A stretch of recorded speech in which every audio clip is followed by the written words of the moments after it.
नमस्कार दोस्तों। आज की हमारी कहानी है बोझ। कविता अपने माता पिता की बहुत लाडली थी। 3 बड़े भाइयों की बहन थी। कोई भी चीज मांगने पर उसी वक्त सामने हाजिर हो जाती। पूरे घर में रौब था उसका।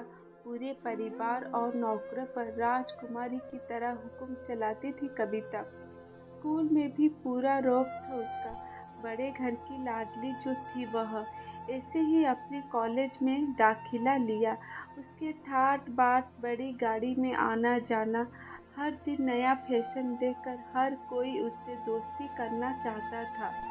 थोड़े ही दिनों में उसके बहुत से दोस्त बन गए। पूरे कॉलेज में उसकी अपनी ही एक पहचान थी। इन दिनों उसके घर एक रिश्ता आया। खानदानी लोग थे और पापा की पुरानी जान पहचान थी उनके साथ। कविता के साथ कोई जबरदस्ती नहीं थी, पर कविता ने फिर भी हाँ कर दी क्योंकि वह अपने परिवार से बहुत प्यार करती थी। वह जानती थी कि वह लोग उसका अच्छा ही सोचेंगे। लड़के का नाम था राज। राज की काफी पढ़ा लिखा और समझदार लड़का था। ससुराल वाले भी बहुत अच्छे थे। ससुराल में कविता की जगह वैसे ही थी जैसे कि मायके में। कोई भी कार्य कविता की सलाह के बिना नहीं होता था। सबकी लाडली बहू बन गई थी वह। फिर उसके घर एक बेटे का जन्म हुआ। राहुल कविता को जान से प्यारा था। पोता पाकर ससुराल वाले तो फूले नहीं समाते थे। कविता कभी कभी सोचने की उसकी किस्मत कितनी अच्छी है। उसका हर अपना उससे कितना प्यार करता है। चाहे जीवन में कैसा भी समय आए, मेरे अपने हमेशा मेरे साथ है। मैं कभी अकेली नहीं हो सकती। कितनी खुशकिस्मत हूँ मैं। पर शायद कविता की खुशियों का उसकी अपनी ही नजर लग गई थी।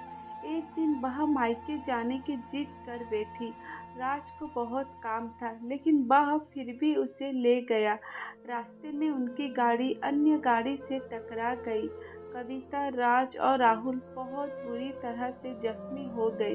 काफी दिनों के इलाज के बाद राज और राहुल ठीक हो गए, लेकिन कविता पूरी तरह से ठीक न हो सकी। सर पर चोट लगने के कारण वह अपनी आंखों की रोशनी खो बैठी। अब कविता की किस्मत जैसे उल्टे पांव चलने लगी। मायके वाले कुछ दिन तक उसे मिलने आते रहे। फिर कभी कभार फोन पे ही बात कर पूछ लेते कि अब कैसी हो। धीरे धीरे यह सिलसिला भी कम हो गया। ससुराल वालों की सहानुभूति भी कम होने लगी।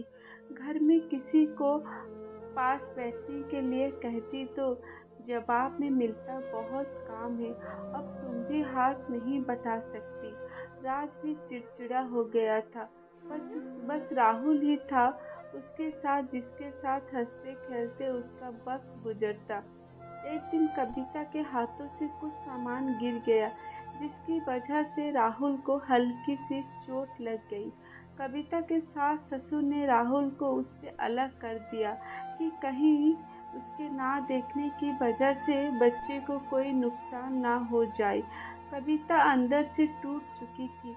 एक दिन उसने सबके सामने मायके जाने की इच्छा रखी तो राज उसे तुरंत मायका छोड़ आया, जैसे कि वह भी यही चाहता था।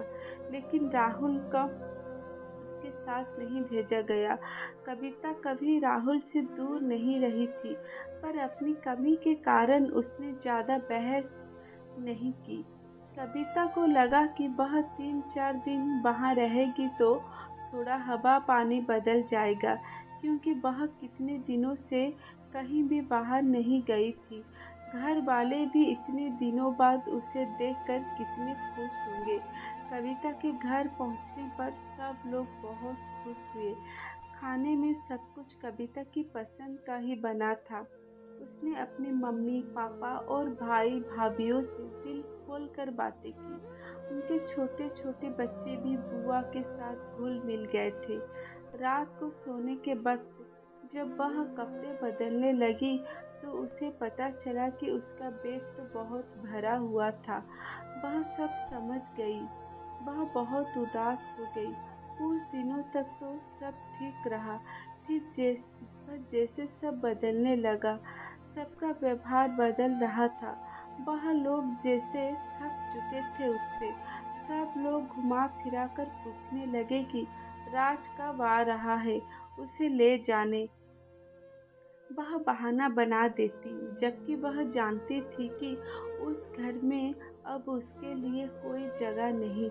कविता से चलते वक्त कुछ न कुछ नुकसान हो जाता। थोड़ी बहुत टोका-टाकी उसे सुनाई देती, वह टाल देती। एक दिन उसके हाथ से लगकर एक कीमती फूलदान टूट गया। छोटी भाभी ने बहुत हंगामा मचाया। कविता के माता-पिता रोज-रोज के झमेलों से तंग आ गए थे। उन्होंने राज को खुद से फ़ोन कर दिया। राज कविता को अपने घर ले गया।